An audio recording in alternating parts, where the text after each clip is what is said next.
Oi, pessoal, hoje nós estamos aqui com um convidado muito especial. Nós vamos aprender muito hoje, porque ele tem um dos maiores grupos de empresas do norte do país. Mas antes, eu vou falar aqui que o meu amigo está bem bonito aqui, com a camisa...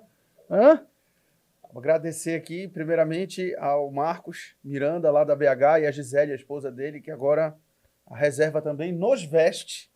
Vai passar a vestir você também. Vamos poder ir no shopping escolher algumas roupas da reserva lá Justamente. da BH. Estou muito feliz. O Jean ali também está feliz.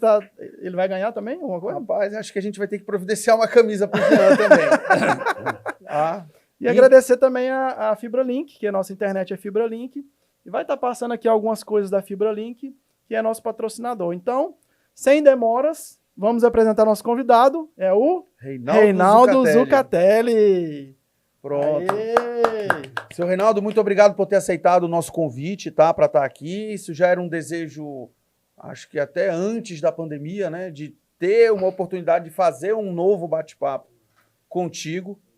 E esse é um programa de empreendedorismo que a gente está implementando, não só eu, mas também o Henrique.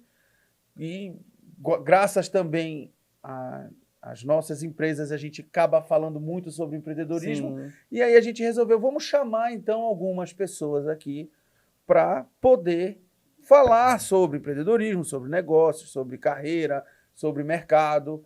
E não tem um dos convidados mais atrativos para justamente falar sobre isso, até por conta do ramo de atuação que o senhor tem dentro das suas empresas, dentro do Grupo Zucatelli. Então, inicialmente, eu gostaria que o senhor se apresentasse. Nós que agradecemos, né, como empresa, como pessoa jurídica, até pelas empresas que a gente representa, e a gente está aqui para tentar contribuir e também aprender com vocês, né? Oh, que honra, hein, rapaz! Que honra!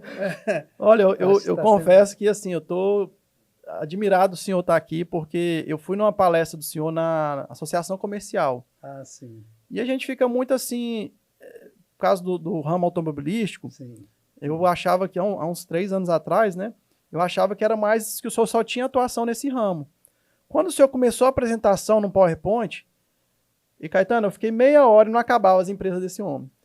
E eu fiquei, meu Deus. Aí, assim, a gente tem um orgulho de ter uma pessoa aqui em Marabá, que eu admiro de coração, e estar aqui na presença do senhor é um orgulho pra gente, realmente uma satisfação enorme. Eu queria que o senhor contasse, assim, quais os ramos hoje que o grupo do senhor atua, né? Quais são esses ramos? Sim. Eu gostaria de até começar, porque muitas pessoas não conhecem, talvez, as nossas origens, sim, né? Eu acho que eu falei no dia lá dessa apresentação, nós somos, né, do Espírito Santo, chegamos no Pará. Capixaba. Capixaba, no início da década de 70, logo após a abertura da Transamazônica, né, o meu pai, que ainda é vivo hoje, graças a Deus, ele está com 90 anos, mas muito bem, graças a Deus, de saúde. Ele que teve a ideia de vir para cá, ele tinha na época, acho que pouco mais de 40 e poucos anos, porque vai fazer 50 anos que nós estamos no Pará em 2024.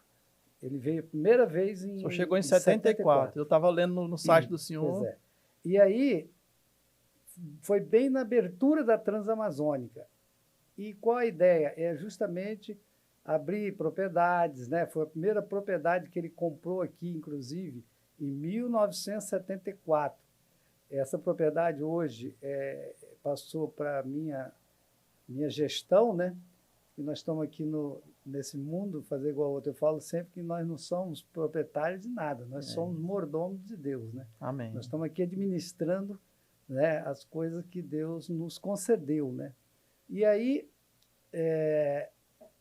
depois, como se diz, a gente veio com outras, indústria madeireira, e começamos a diversificar mesmo na década de 80, né? Em Serra Pelada, e aí Marabá. Quando nós chegamos em Marabá, para quem não sabe, tinha pouco mais de 20 mil habitantes em Marabá, só existia a Cidade Velha, não existia Nova Marabá, não existia a Cidade Nova, estava apenas começando, né? Não existia ponte. E naquela época, eu faço questão de colocar isso aqui, que muitos não sabem, que que reclama talvez hoje, do Marabá de hoje. O Marabá de hoje... Então é excelente, né? Nos céus, né? Por quê?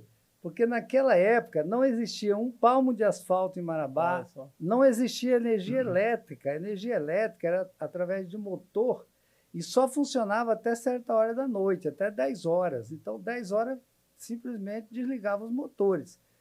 E aí não existia, para você ter ideia, telefone nas residências. Tinha apenas uma central de telefônica pequena e que muitas vezes os empresários, os pecuaristas da região eram obrigados a sair de Marabá, ir em Imperatriz, Araguaína, no Estreito, para fazer uma ligação telefônica.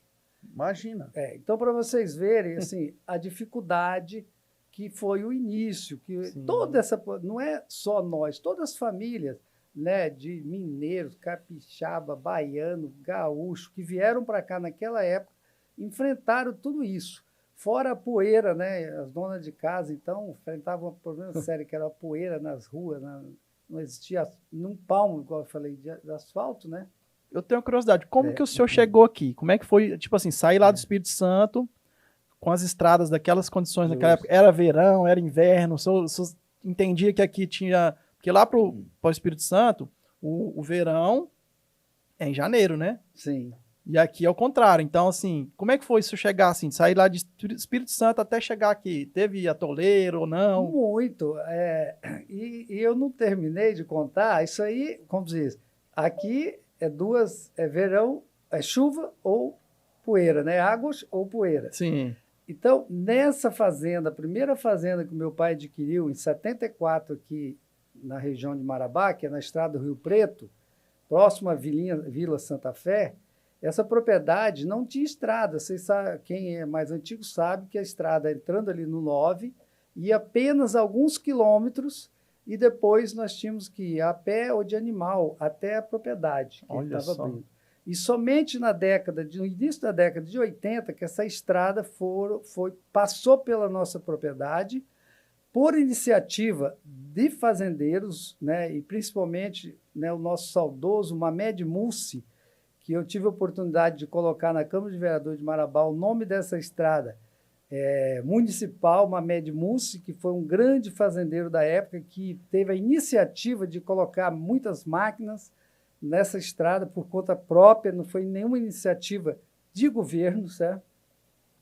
E que somente depois, né, que hoje está sendo conservado pelo Poder Público Municipal e tal, mas naquela época não tinha nem, até porque o município era muito mais pobre do que às vezes, do que o pecuarista e tal, porque não tinha nenhuma máquina, né? Então, essa foi a nossa trajetória. E aí, depois, nós começamos a diversificar, já na década de 80, para vários ramos, porque tem muitos ramos que as pessoas nem sabem. Nós fomos... A circulação de ônibus urbana aqui era nossa, em Marabá.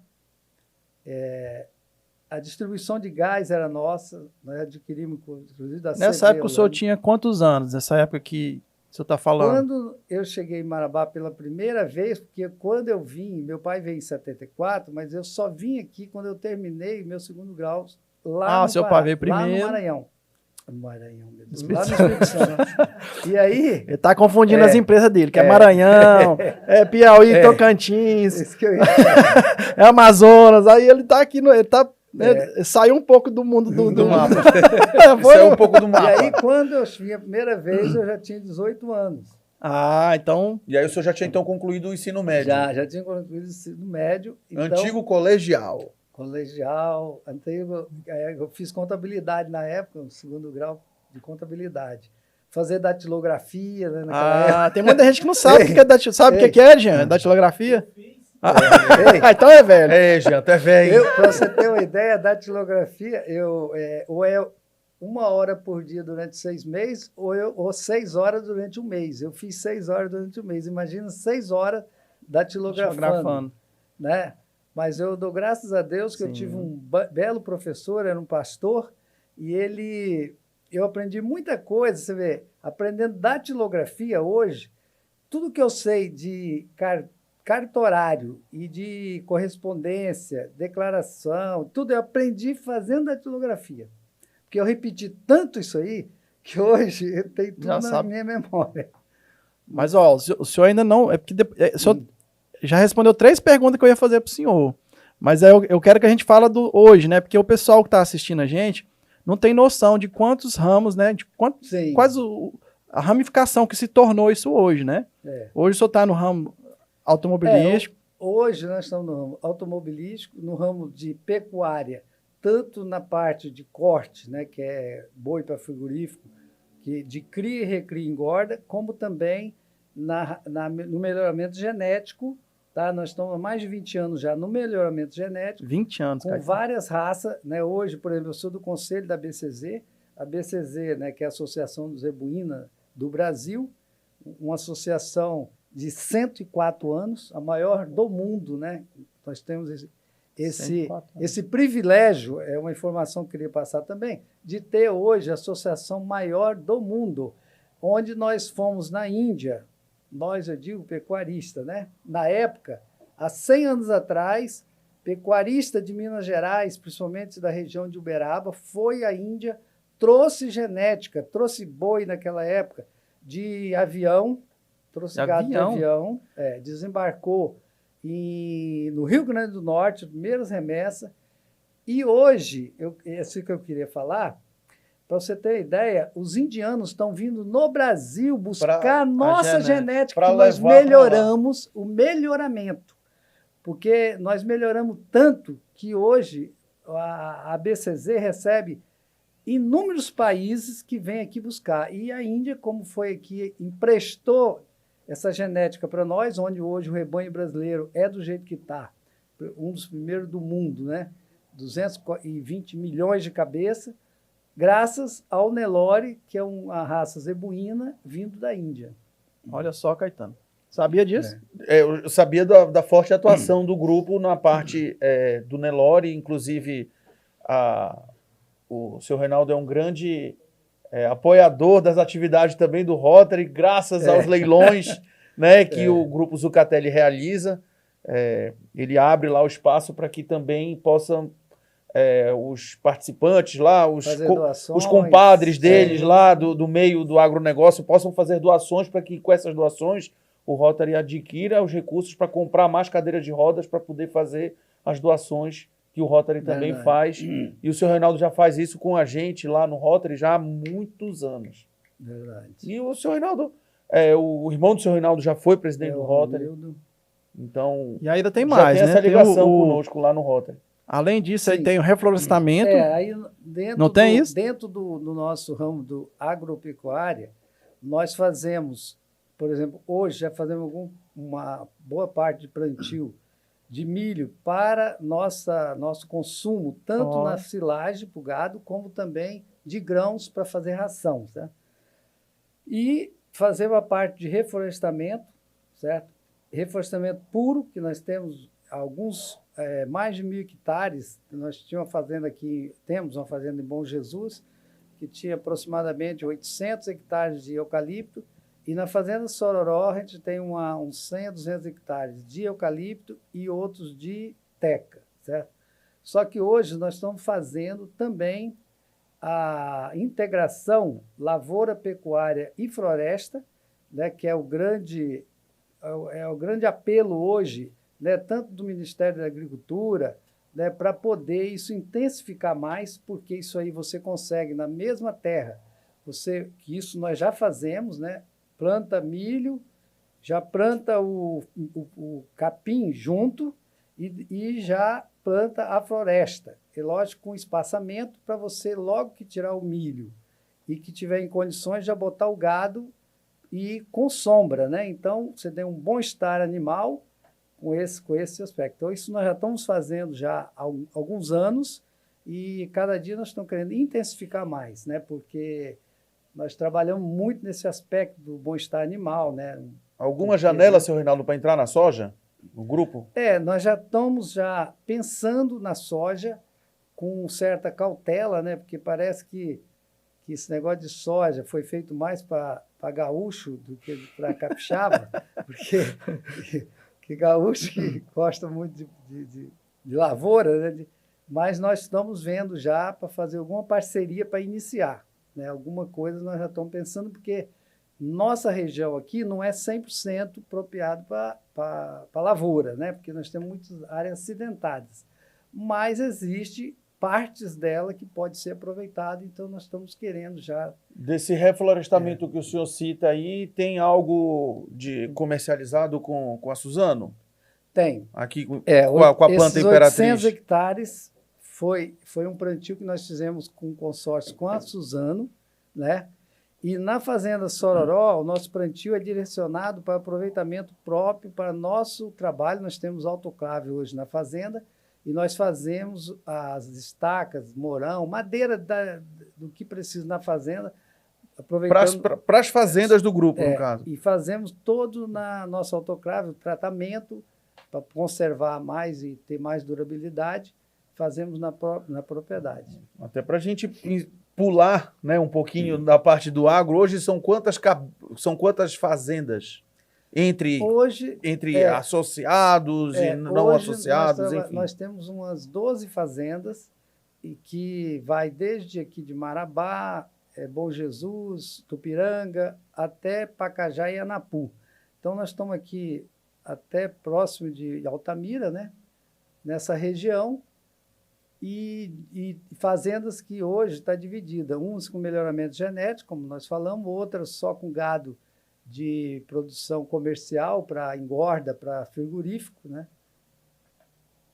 E, Reinaldo, eu vi também que você recebeu um prêmio em Portugal, né? Ah, sim.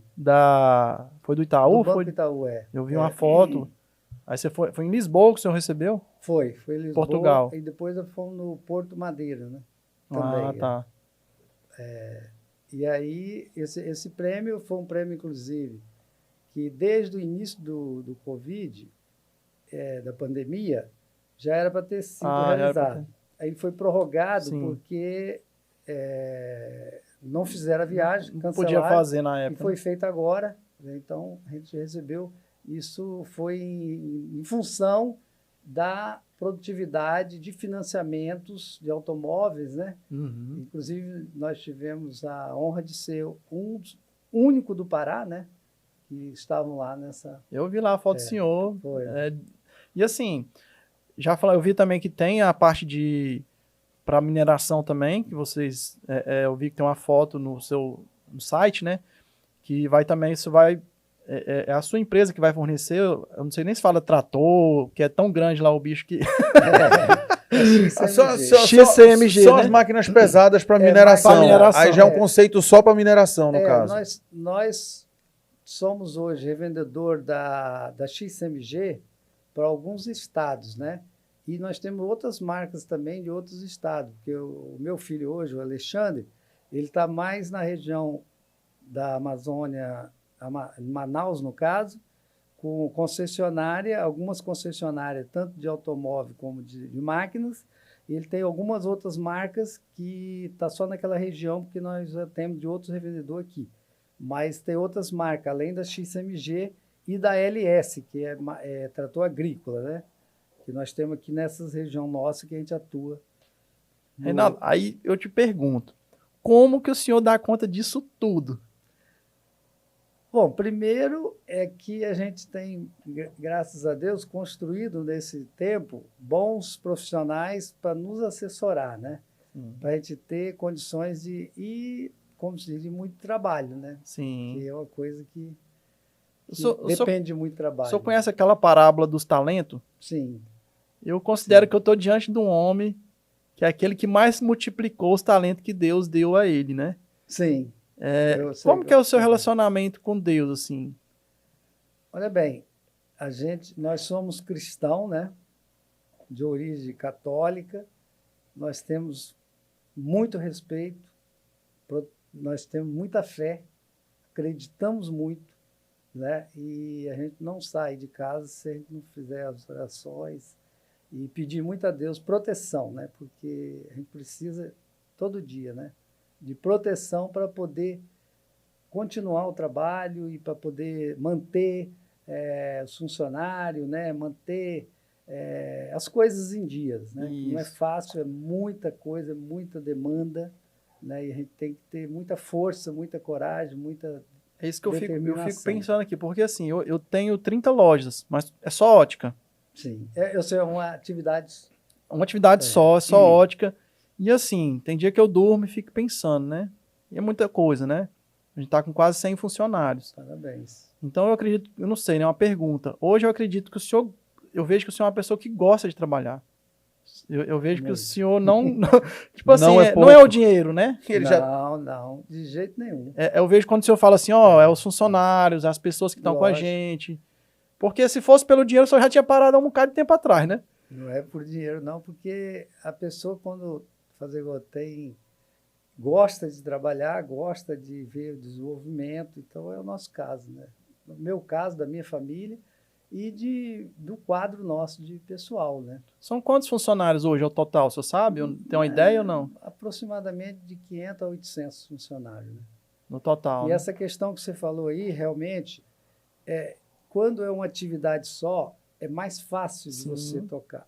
Não é fácil você ter que falar de automóveis, daqui a pouco falar de marcas diferentes, falar de trator, falar de posto de gasolina, falar de da construção da civil. construção civil, entender um pouco de cada, e também na parte do bovino, porque como nós fazemos melhoramento genético, e hoje, eu falei do Nelore, mas hoje nós temos 5 raças que nós trabalhamos dentro do... Meu Deus, gado. ainda vai se ramificando cada... Diversificação, inclusive, dentro das próprias raças bovinas, nós trabalhamos hoje, né, com o Nelore, que é o primeiro, né, é o que dá a base de tudo. Hoje, 80% do rebanho brasileiro é Nelore.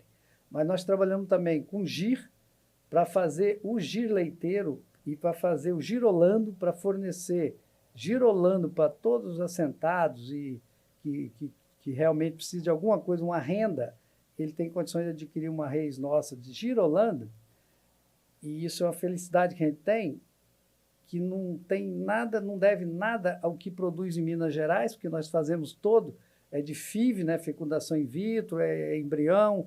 Então a gente faz o mesmo produto que um pecuarista lá de Minas Gerais produz, nós produzimos aqui. É tanto que a nossa proposta, quando a gente vende uma girolanda, é falar, ó, você pode tirar 4 a 5 vacas comuns que você tem e substitui com uma só nossa, que você vai tirar a mesma quantidade de leite, né, com menos trabalho, menos alimentação. Então, essa é a nossa proposta na Girolando para leite, que é uma das divisões nossa para isso aí. A outra é gado Brahma, que é um gado também muito interessante, e o Sindia, que é um gado também que veio da Ásia e que tem uma aceitação muito grande, né? Fora isso aí também, nós temos no Nelore uma divisão de gado pintado, que é mais uma moda agora. Que isso aí eu nem estou falando, porque é uma coisa que nós estamos construindo. É muita coisa. E para vocês terem uma ideia, quando a gente fala assim, eu vou mexer com gado tal, leva 10 anos para você começar a poder vender. Por quê? Porque você até fazer os acasalamentos, fazer embrião, aí né, é 1 ano para nascer, 2, 3 anos para começar a reproduzir aquela reis, né? Então, hoje nós estamos fazendo também o gado pintado, o vermelho e branco e o preto e branco, que hoje está na moda, é uma coisa que todo mundo quer esse gado. Então, é mais um gado que nós vamos ter no futuro, breve, nós já estamos tendo já na fazenda, já está. Então, nós temos hoje várias diversificações dentro da pecuária e dentro do melhoramento genético, né? E essas marcas que o senhor falou de automóveis, o senhor já está há quantos anos com a Fiat? Por exemplo? Por exemplo, o meu filho do meio é da idade da Fiat desde 84. Olha só. Tem 37 Eduardo. anos. O Eduardo. Não, o Eduardo. 37 anos que Só temos a Fiat. Tem a Fiat. Nós construímos ela de final de 83 para 84 e inauguramos no início de 85, certo? Então, 37 anos aí, né? Que temos a Fiat. que foi a primeira que a gente construiu, aquele prédio, naquele local, É onde ela está até hoje. até hoje. Lá naquela entrevista que o senhor deu lá na Associação Comercial, na palestra, eu fiz uma pergunta para o senhor, porque assim, a gente tem que aprender, né, com quem já fez. Sim. Eu perguntei para o senhor, na época do Collor, teve uma crise que foi que o governo confiscou a poupança. Fez o sequestro da compra. Não só a poupança, né? Bloqueou as contas, né? Todos os depósitos, antigamente tinha um depósito ao portador, você fazia uma aplicação ao portador, não era denominado. E aí esses depósitos foram praticamente confiscados. Por quê? A partir da hora que você se declarava dono daquele dinheiro, você praticamente a metade ia para o governo, além de você estar se declarando que o dinheiro era caixa 2, né? Então, assim, por exemplo, eu tava com dinheiro na minha conta. Vamos falar que eu tava com 1 milhão hoje na minha conta. O que ia acontecer naquela época? O que aconteceu? Olha bem, isso aí que você está falando, nós nunca vivemos uma época tão tranquila nos últimos, vou dizer, 15 anos aí, após o Fernando Henrique, por aí. Porque antes nós passamos a crise do Sarney, que chegou a confiscar boi no pasto, né? Teve uma época disso. Porque o pessoal hoje fala 11% congelou os ao preços, ano, né? Hoje, o Brasil hoje está 11% ao ano, agora. Nós chegamos a ter inflação de 50% ao mês. Esses meninos não sabem o que é isso, não. Assim, o mês. Jean sabe, né? Que é um pouquinho mais idoso. Em 50% ao mês. Você aplicava hoje... O dinheiro, você não sabia o dinheiro... Overnight, isso, overnight. Era 2% ao dia. 2,5% ao dia. Ao dia. Entendeu? Então, se eu tinha 1 milhão, se tivesse lá aplicado, 2% Sim. Daria 20 mil naquele dia, só no dia. Naquele dia. Não é no mês, viu, gente? Só que, e você vê, nós vivemos uma situação, isso foi na época do Sarney. O que acontece? O que é a pessoa, o governo despreparado? O Sarney, ele foi um presidente, vocês sabem, que faleceu. O Tancredo. Ele foi um presidente sem saber que ia ser, né? Porque ele era um vice. Vice porque ele era o quê? Ele era deputado. Então, o que aconteceu? De repente, ele foi presidente da República. E olha o que aconteceu.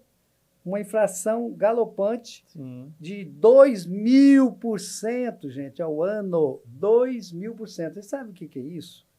2.000%. 2.000%. É onde os comerciantes não sabiam, tinha mercadoria, não sabia se vendia ou se deixava na prateleira. Porque se vendia, não comprava outra. Deixava na prateleira, às vezes não podia também, que tinha que pagar o compromisso. Então, vivia num dilema. Ele tinha que ser muito bom para poder continuar no negócio, né? Porque se ele vende, não compra outra, daqui a pouco ele não sobrevivia mais no negócio. Então, nós vivemos várias situações dessa. Depois vivemos a situação de outros governos. Mas nessa específica aí do Collor, o senhor falou para mim que até o saudoso Léo, da Leolá, ele falou para mim que foi a época que ele mais ganhou dinheiro. No meio dessa bagunça toda. Eu sei, eu acompanhei isso. Como é que foi isso? Porque é o seguinte, quem estava com dinheiro fora, que não estava aplicado lá, acabava comprando dessas pessoas que tinham essas aplicações, e o Léo fez isso, e eu sei, muito, entendi. Comprava esses créditos e declarava que era dele. E aí ele pagava um imposto lá, mas ele ficava com um lucro grande. E as pessoas estavam querendo se desfazer desse papel, porque ele estava se declarando, como se diz, pessoas, eu digo que estavam numa altura já que não podia se queimar, né, com o governo e tal. Como o Léo, naquela época, estava começando, a primeira loja dele, né, na Antônio Maia, que, para quem não sabe, naquela época, em 86, deve ser? Não, do Collor foi em 92, né? Não, então já foi para frente. Mas teve... Não, eu digo quando ele começou em 86, entendi. Do Léo. Entendi. Numa loja ali na Antônio Maia, que era do tio dele, que faleceu, tio emprestado, que era da tia dele, que era realmente a Rocha, né? Filha do Onildo Rocha. E ele começou ali. E ele pegou esse embalo. Como ele era uma pessoa muito dinâmico e não tinha medo de nada, ele eu sei que ele Deu aproveitou essa onda e realmente conseguiu. E para o senhor como é que foi passar nessa época, assim? Como Pois é que é, os seus negócios naquele naquela época, tempo? por exemplo, nós nos protegíamos da inflação. Para você ter uma ideia, na época a gente ainda não tinha essa divisão de máquina e nem outra. Eu comprava, para você ter ideia, máquinas, às vezes, tratores, sem precisar deixar lá na Zucavel mesmo, para poder garantir capital, dinheiro. Pra ter seu- Porque tinha o seu bem dinheiro, ali. mas não podia ficar no banco. Porque senão, Então, era melhor você comprar qualquer bens que você pudesse comprar, porque ia valorizar e você ia vender lá na frente para você garantir o capital. E aí foi né? com isso que É, então o senhor e- depois entrou em máquinas também e Ah, acabou impulsionando a Fiat em porque o senhor foi máquina. adquirindo os automóveis e outras junto da marcas, montadora. entendeu? Então, tudo uma coisa puxa a outra, né? E aí a gente foi e essa evoluindo essa nisso do aí. Covid atrapalhou muito os seus negócios? Ou não? Nem tanto. É um negócio que deu para administrar as nossas atividades. Nenhuma tiveram assim, grandes problemas para funcionar, porque as pessoas não ficam muito concentradas. O agro é e, essencial, né? Não podia o agro, parar. por exemplo, Carro também não teve parou, problema né? Nenhum, né? Nenhum agro, porque o pessoal vive no campo, né? Tem que comer, todo mundo tem que comer E também. tem que comer, tem Não, que e também produzir. vive no Sim, ambiente no aberto, ambiente no, aberto, no campo. Então a gente não teve grandes problemas, não. Certo? O maior problema, lógico, foi que aí os nossos fornecedores que tiveram grandes problemas, porque imagina uma fábrica, às vezes concentra num espaço pequeno, 1.000, 2.000, 5.000 funcionários, aí esses sim tiveram problema e nós tivemos problema de receber os produtos, né? Isso aí, lógico, acaba reduzindo a nossa possibilidade de vender mais. Então, você acabava vendendo um pouco menos, mas numa crise dessa, você tem que saber que todo mundo tem que entrar no sacrifício, né? Sim. Nós, como os empresários, nós temos que entender que nós temos altos e baixos. E aí você tem que saber que você tem que ganhar na épocas boas e ter reserva para passar as épocas ruins. Né? Eu digo sempre que eu vejo alguns empresários que eles entram num negócio, a primeira crise ele sai. Aí esse negócio depois melhora, ele está fora. Aí ele vai, entra em outro e às vezes entra numa época de baixa. E aí ele acaba ficando na pior. Porque né? ele não a constância, não teve uma Ele não tem a constância num constância, negócio. né? Então, Aí isso no não é momento bom. ruim, ele tá ruim, então eu vou sair. Justamente. Então, Aí o outro lá, fulano tá ganhando dinheiro com isso, aí ele quer entrar. ele quer entrar. Só que às vezes, quando ele entra, já também já entrou tá numa na- fase ruim, né? Sim, Porque nem todas as atividades ficam ruins ao mesmo tempo. sim. Umas hoje fica ruim, aí a outra tá boa, aí a outra fica ruim, essa melhora. Então, a ideia é que sempre você tem que permanecer. E para permanecer, você tem que ter o quê? Uma boa estrutura financeira, você tem que ter gordura para poder queimar na época ruim. Então, você tem que saber que na época ruim você pode passar até no vermelho, mas você tem que saber que isso vai acontecer. Então, você tem que saber que é uma estrada, né? Cheia de De altos e altos e baixos. baixos, e você vai ter que enfrentar isso aí. Então, isso aí a gente já tira de letra, porque a gente sabe disso. Né? A gente sabe disso que acontece. Então, tem as épocas de bonança e tem as épocas de sacrifício. Né? O Grupo Zucatelli, então, tem 40 anos, quase 40 anos. Tem mais de 40 anos. Mais de 40 anos A de estrada nossa já. primeira empresa em Marabá foi em 80, que foi a Madecil, a indústria madeireira, né, 42 da Amazônia, certo? A primeira empresa. Porém, nós já mexíamos com pecuária, com madeira, né? Através das fazendas e tal. Então, desde 74, que na verdade a gente atua, mas de 42 anos com CNPJ mesmo, com empresas, onde nós tivemos, inclusive, chegamos a ter quase 20 atividades diferentes, como você falou, distribuidora de bebida, Gás. da Skol, de gás, de A linha de ônibus que o senhor empresa falou. de ônibus, no caso a posto madeira, de combustível, que agora, recentemente, o senhor voltou retornamos ao posto de para o gasolina, mercado de mas combustível. naquela época a gente tinha vários postos na cidade, né? O posto do Bolinha era do grupo. É mesmo. É o Isso. posto lá Da entrada da Velha Marabá, era Nós que dele. construímos, todos os postos nós construímos, nós que pegamos do zero. Do zero, inclusive. E identificaram a... E lá na entrada da ponte rodoferroviária. Isso. Do Aquele que está Tocantins, fechado. aquele também que está fechado, que foi vendido depois.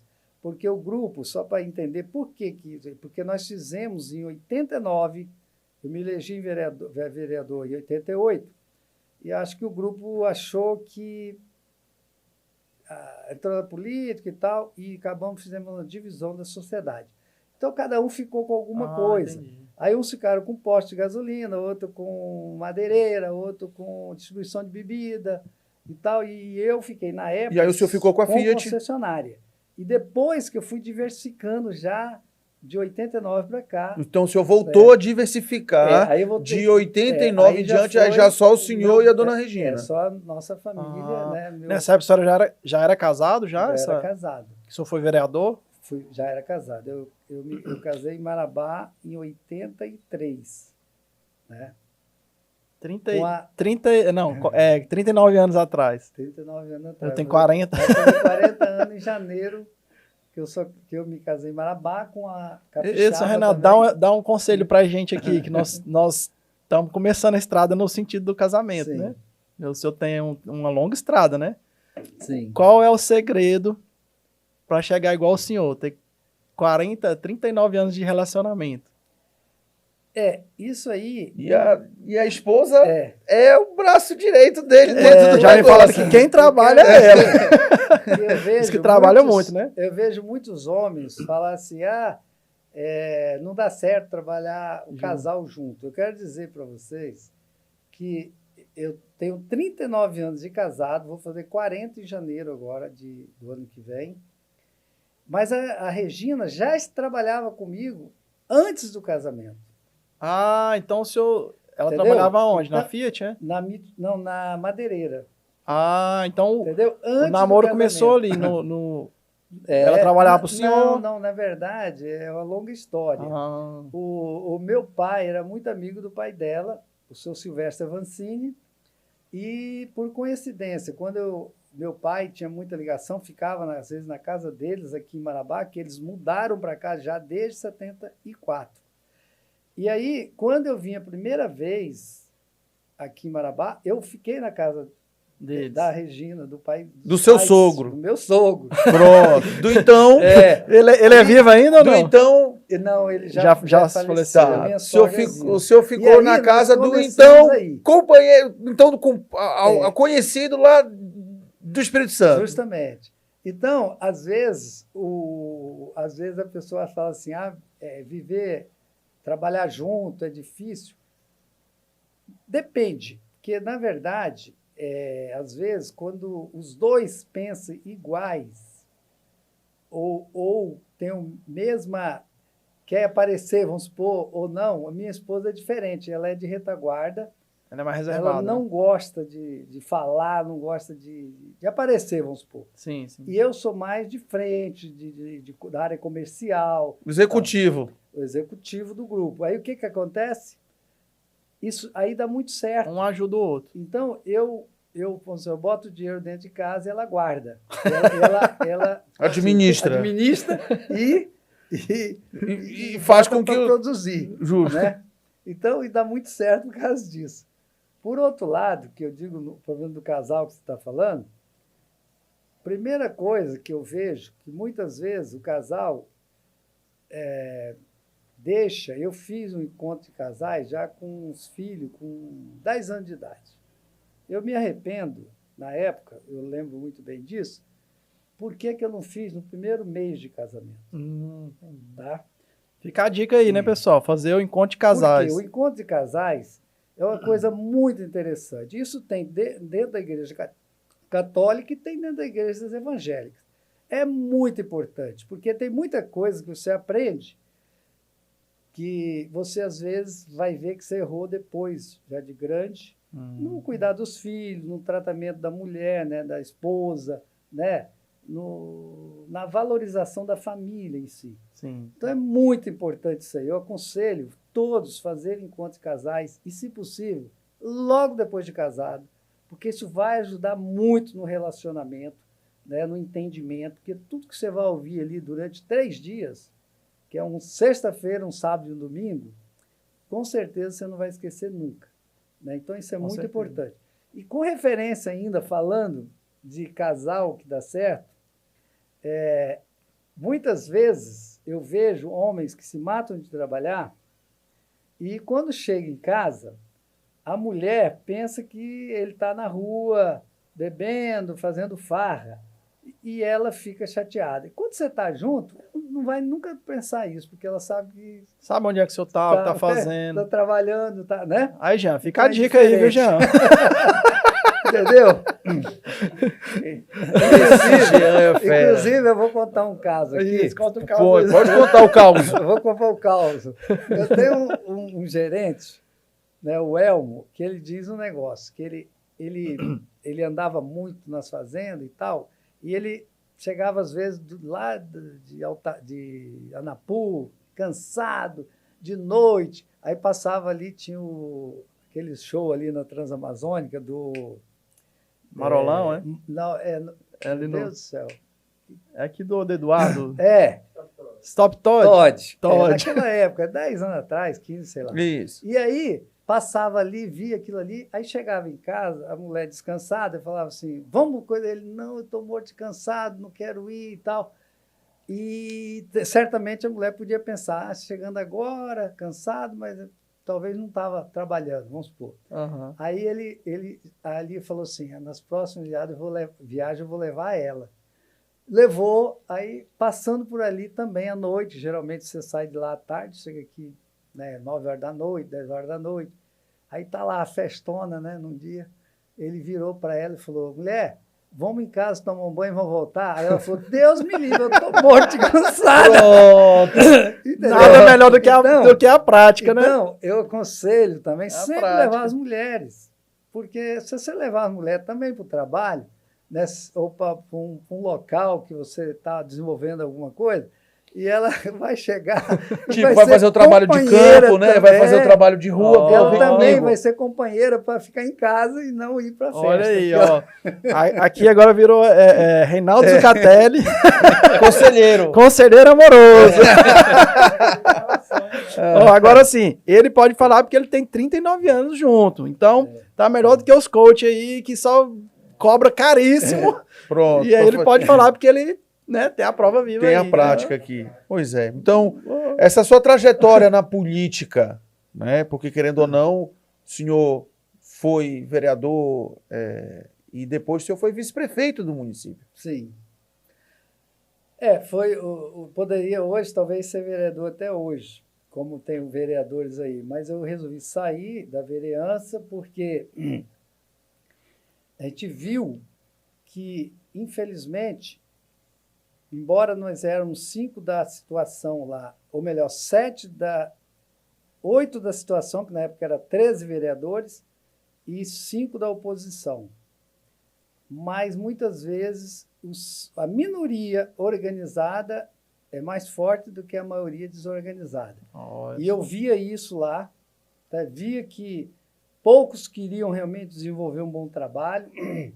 Para você ter uma ideia, na época de vereança, eu sempre me dediquei muito às nossas empresas, mas eu tinha o sábado à tarde, meu domingo e feriados destinado para mim atender o povo, tanto na zona urbana, nas periferias, como na zona rural. Eu sou um dos únicos vereadores que pode dizer, principalmente naquela época, que conhecia toda a zona rural do município de Marabá. Coisa que eu tinha sempre, para vocês terem uma ideia, hoje não tem o número de sessões que tinha naquela época. Nós tínhamos 4 sessões semanal, de segunda a quinta, e todas as sessões eu tinha matéria para apresentar, porque todo final de semana eu fazia um trabalho, então eu trazia muita matéria para poder apresentar, reivindicando. E naquela época eu não reivindicava só o prefeito municipal, porque o município sempre, naquela época, ainda era um município pobre, podia dizer, uma arrecadação pequena, Nós não tínhamos ainda a mineração, né? Porque a mineração foi realmente estourar já na década de 90 e tal, mas nós... E após o desmembramento também das cidades, né? Que o Marabá perdeu Curionópolis, perdeu Paraupebas. Naquela época de 85, 86, a gente perdeu, né, Paraupeba, Curionópolis, Eldorado, certo? Então, naquela época, eu fazia muita reivindicação também. Eu tinha boa ligação com o governo do Estado, com o governo federal, através dos senadores, deputado federal. Então, eu tinha uma atuação que eu fazia muitas reivindicações, requerimentos e proposituras para o desenvolvimento de Marabá, entendeu? Através da Câmara de Vereador. E quando foi a disputa de prefeito, eu não quero entrar muito em detalhes, porque eu posso, como dizer, não agradar muitas desagradar pessoas, algumas pessoas. Mas eu tive que fazer uma união com alas da esquerda para a gente ganhar uma eleição, para tirar do governo alguém que, infelizmente, não tinha não estava contribuindo tanto que tinha prometido fazer, né? E ganhamos a eleição com uma folga tremenda, certo? Uma folga tremenda, nós ganhamos de 2-1 do prefeito que estava atuando na cidade. Quem foi o prefeito na época do senhor? Najib Mutran. Ou Najib? Najibinho. Nós, para você ter ideia, o tamanho de Marabá já em 92, hein? Nós tínhamos pouco mais de 30 mil eleitores. Olha só. Nós tivemos 19 mil votos e o candidato do prefeito, que era o Plínio Pinheiro, uma pessoa que eu tenho uma grande admiração, e nós não falava dele, candidato, falava do que indicou. E com isso derrubava o voto dele. E eles teve 10 mil votos. Então, nós tivemos uma votação expressiva, na época, assim... Sim, 19 para 10, né? Sendo da oposição, mas porque nós fizemos uma grande aliança para fazer esse trabalho que a gente fez, que eu tenho certeza que foi muito bom para Marabá. Só que quando você junta com uma outra ala de uma ideologia diferente, normalmente você não consegue se dar bem. E foi isso que aconteceu e eu me desanimei e afastei da política. É muito difícil, né? Você entrar para a política e sair, né? Terminou o mandato como vice-prefeito e depois o senhor vou focar nos negócios. Ainda bem que o senhor focou nos negócios, né? Porque como empresário, eu penso assim, né? Eu como empresário, eu ajudo muito mais do que eu como político, né? Porque eu acho que é um dom que Deus me deu, né? Não como o senhor. Tomara que o senhor passe um pouquinho para mim. Ele está passando hoje. Tá passando, agradecer, né? Mas eu penso assim, que o senhor como empresário, olha o que o senhor já fez para a região, né? Se for pensar tudo, porque o senhor podia muito bem ir embora para o Espírito Santo, como muitos fizeram, né? Vieram para cá e voltaram.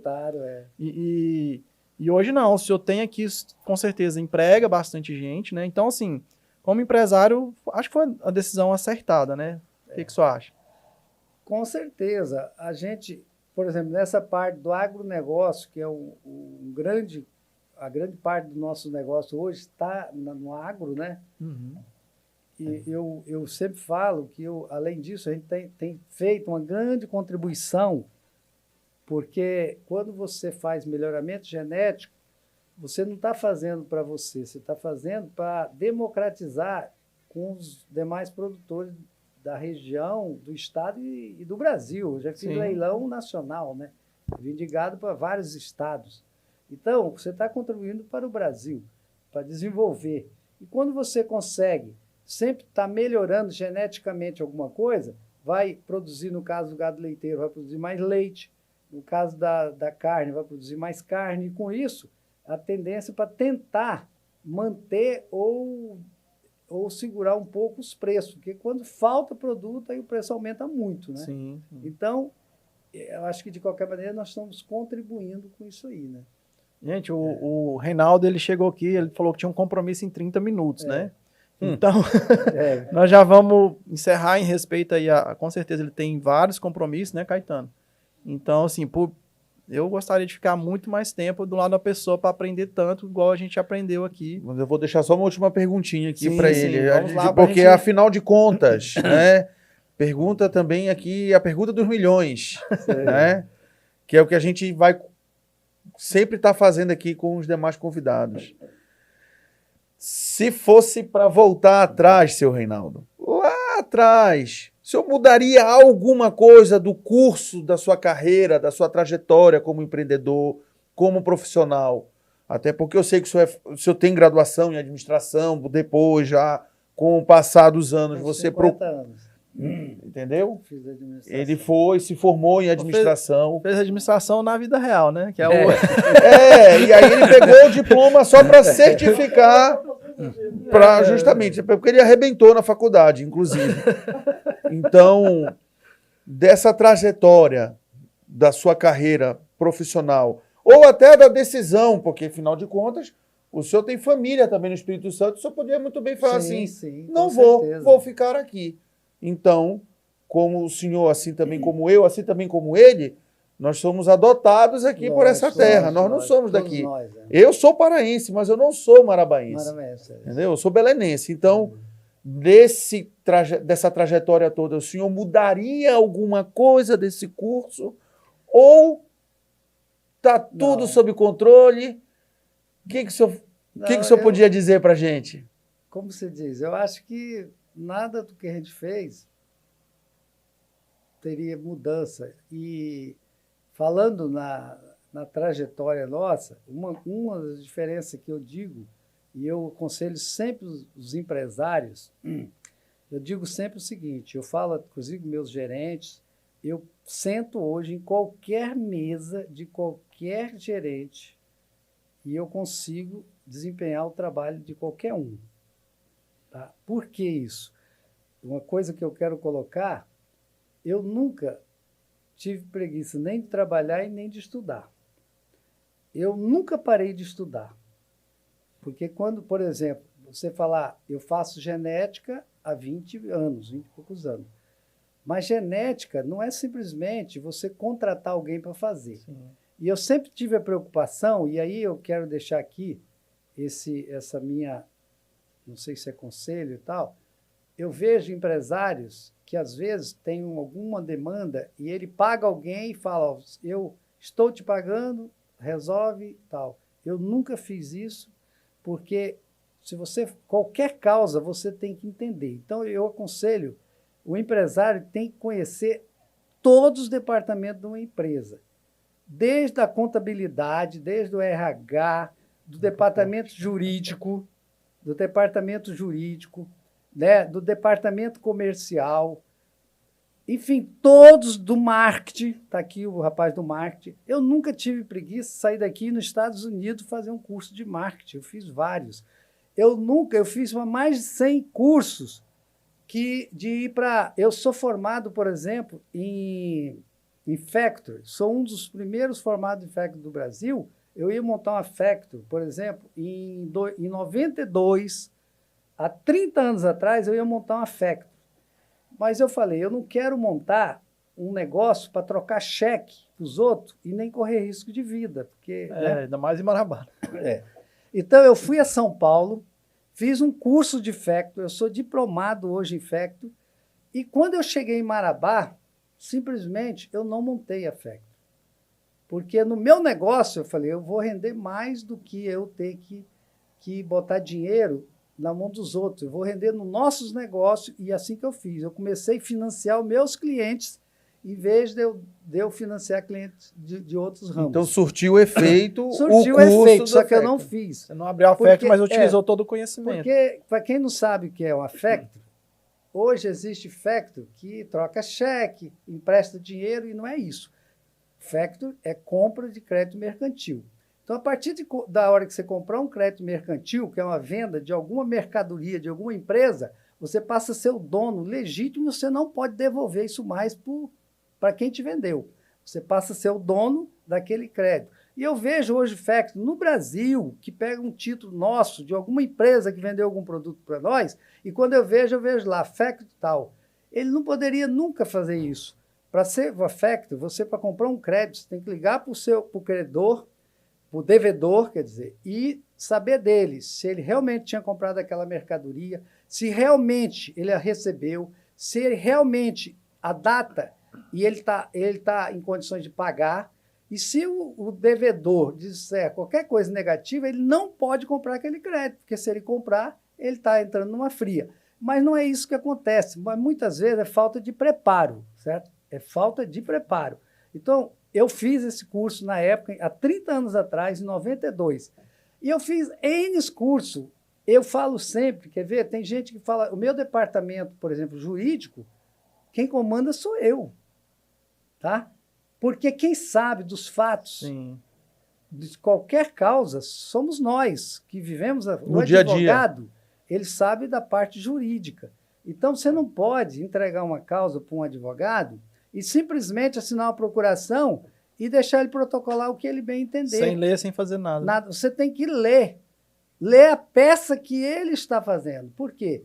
Porque quem conhece dos fatos é você, que é o dono da ação. O advogado é um contratado, ele pode ser substituído, ele pode ser... Agora, você deixa ele fazer isso, principalmente agora, que copia ali e copia coisa errada. Quantas vezes, há 30 anos atrás, num celular muito daqueles pequenininhos, eu ler 10 laudas e achar erro, e mandar, você errou aqui assim, porque copiou de outro processo. É a tal das habilidades que a datilografia lhe trouxe. Justo. Mas aí o que acontece? Então, o cara ele não vai ficar... Se ele sabe que o senhor vai conferir, aí você começa a criar uma credibilidade com os... Pega o celular aqui. Seu Reinaldo, aí a pessoa, o advogado, se o senhor fez isso uma vez, da próxima ele não vai mandar errado mais. Não, mas eu não digo nem... Teve erro, lógico, a gente encontrou erro, mas o que eu digo mais, sabe o quê? Às vezes, você tem que fazer uma redação que o juiz entenda. Imagina um advogado, você conta um caso para ele e ele vai botar no papel, correto? Aí, se você pegar aquilo para ler, você fala, mas nem eu estou entendendo. Imagina o juiz. O juiz não vai ter paciência. Então, eu sempre faço, primeiro, correção nos fatos, e não na parte jurídica. E nos fatos, eu sempre peço ao advogado, falo assim, meu filho, faça de uma maneira que o juiz vai entender o caso. Porque, às vezes, ele vai botar tão tecnicamente que o juiz não vai entender. Ou, às vezes, deixou de colocar uma palavra ou botou uma vírgula no lugar errado, que isso vai mudar muito. Então, numa empresa, para você conseguir realmente êxito, você tem que estar antenado em todos os setores da empresa, certo? Porque, senão, você vai ficar vendido. Né? Não basta só dar uma procuração. É tanto que o nosso grupo, por exemplo, eu não dou procuração para ninguém com direito a subestabelecimento. Se aquele profissional, seja qual for, de qualquer área, ele pega uma causa, ele não pode subestabelecer. Ele tem que devolver para mim indicar outro advogado. No caso de advogado, ou de qualquer outro. Entendo. E para a gente finalizar aqui, seu Reinaldo, alguma coisa... Eu vou ter que assistir esses últimos 10 minutos umas 10 vezes. Vai. Algum empreendimento, alguma novidade? Não, peraí, você entendeu tudo aí, já que ele falou? Mais ou menos. Vamos lá. Rapaz, entendeu? O Thiago tirou umas fotos nossas aqui. Não, ele vai tirar lá com a câmera dele lá. Tirou já? Não, tá bom. Não, tá tranquilo. Para a gente finalizar aqui, seu Reinaldo, até por conta do passar da hora, começou... aí a gente vai ter que fazer muito corte aí depois, até para poder aproveitar, porque é realmente uma baita aula aqui. Demais. Né? Ninguém está onde está à toa. Grupo Zucatelli, tem ainda algo que vai trazer para a região, vai trazer para Marabá, alguma coisa? Porque o senhor, por empreender, o senhor já acorda, eu vou empreender hoje com alguma coisa. Então, aqui também a gente já escutou dos convidados... Não, ótica não. Não faça isso comigo. Inclusive, eu convidei o senhor aqui para falar que eu tenho uma ótica, entendeu? Ótica Helena. E aí eu tenho 2 filhas, a mulher tá buchuda, entendeu? Né? Passa esse. Mas vamos lá. Algum outro ramo de atuação Olha que bem, vai ser diversificado dentro do Nós grupo? estamos atrás realmente de outras atividades, ou mesmo dentro das nossas atividades. É tanto que eu estava agora em São Paulo, fui fazer uma cirurgia, e eu nunca passei 15 dias em São Paulo, né? Com 7 dias eu comprei minha passagem, aí o médico não me liberou, por causa do avião, porque podia ter problema na altitude e tal, e eu fiquei mais 7 dias. Mas foi uma semana que eu não tinha problema de trabalhar, né? Mas não podia voar. E aí eu fiz muitos negócios, muitas visitas, muitas empresas, muitas marcas diferentes que a gente está aí. Mas alguma coisa do pescando, ramo? Do ramo. Do ramo que do Também ramo de atuação? E também de outros ramos, inclusive. Sim. Entendeu? De outras coisas dentro da pecuária, entendeu? Ah, tá. Ufa. O Henrique tá com medo aqui. Então, Renato, é uma pergunta assim de criança, tá? Eu quero fazer. Sim. Como é que é assim, ter um monte de milhões na conta e poder voar para qualquer canto, ir para qualquer país a hora que quiser? Como é que é assim a vida assim? Não eu ia até falar, você falou do Espírito Santo, eu tenho um apartamento na praia da Vila Velha, praia do município de Vila Velha, né? Para você ter uma ideia, eu tinha 3 anos que eu não ia lá, fui lá por causa de um convite de uma bodas que teve lá em Vitória, de um pessoal daqui de Marabá. Sim, sim. E eu fui, e tinha 3 anos que eu não ia lá. Então não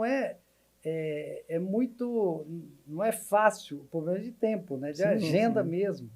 E quando eu vou lá no Espírito Santo, por exemplo, normalmente a gente não passa mais do que 3 dias. Aí volta rápido. É tudo rápido, é jogo rápido. Mas né? aí só vai de avião Sim, do senhor mesmo, né? Não, avião de carreira, mas é tudo correndo, vai.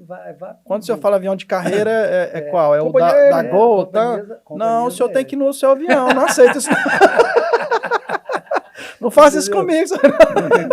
A mulher não deixa comprar avião, sabe por quê? Sério mesmo? Não deixa, sabe por quê? Ah, Ela falou assim, se você comprar um avião, você vai querer, resumindo, que o piloto viaje sem combustível. Vamos supor. Que realmente, às vezes, eu já andei muito de avião fretado e aí eu fazia coisa de maluco, assim. Por exemplo, visitava as fazendas de avião, às vezes eu rodava o dia todo. aí queria mais um ainda. Queria mais um e o piloto falava, não dá. aqui, ó, o tempo está esgotando, o combustível está acabando, não vou não, né? E se fosse da gente, a gente vai lá assim, não, piloto, você tem que ir, eu tô pagando. Então é isso que a mulher nunca falou. Olha, Mas nós vamos, se nós Que é morrermos... a razão. Ei. Que é a razão.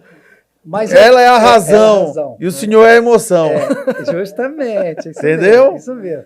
É isso que é a diferença, né? E eu queria até aproveitar e falar por que eu nunca... A gente já pensou em ter avião próprio e tal, nunca tivemos.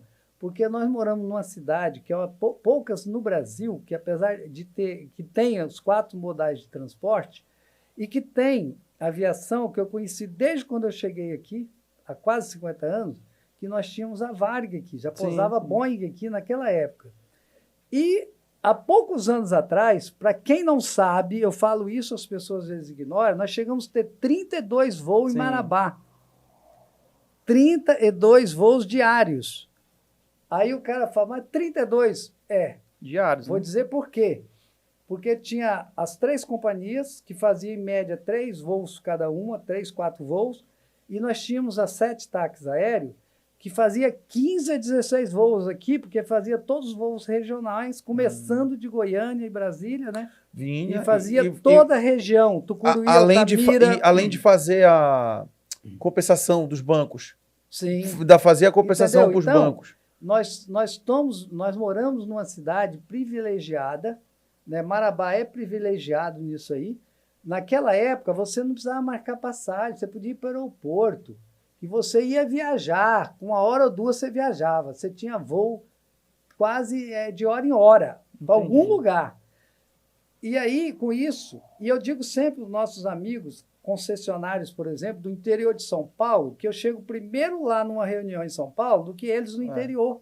Às vezes ele tem que ir de carro, 5 porque horas, não tem, né? e demora 5, 6 horas, às vezes, para chegar em São Paulo.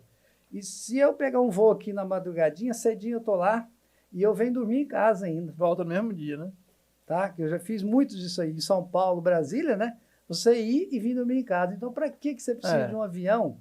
Né? Para ter um custo, para ter um risco, porque a partir da hora que você tem um avião, você também está correndo risco, porque é diferente você pegar um avião de carreira que não tem como alguém fazer alguma coisa. O senhor está desculpado por todos esses argumentos, né? É isso? O senhor está desculpado, né? E o Então principal, né? O principal para o senhor ter escutado sua mulher, né? Que é o principal, é isso. Que é a razão. A razão. Então é isso, vamos nos despedir, agradecer imensamente aí. Foi uma aula que eu vou guardar pro resto da minha vida. E acho que quem assistiu. E vai ficar salvo no YouTube também, para todo mundo poder né? assistir. Então, gente, esse é o Circuito Empreendedor, né? O podcast. Agradecer mais uma vez e deixar o Reinaldo ter as últimas palavras, né, Caetano? Eu que agradeço. E para nós falar daquilo que a gente sempre viveu e vive é muito fácil, né? Falar daquilo que a gente viveu e daquilo que a gente gosta de fazer, né? E que é gerar emprego, é gerar riqueza, né? Para hoje não só para o Pará, mas para vários estados aqui do norte e parte do nordeste. Então, para nós é um grande prazer, eu que agradeço. Ótimo, valeu, pessoal. Pronto, obrigado Fibralink, obrigado Reserva BH, Zucatelli, Grupo Zucatelli. Grupo Zucatelli aqui, a Óticas Helena, a Microlins. E é isso, pessoal. Até a próxima. Você lembrou?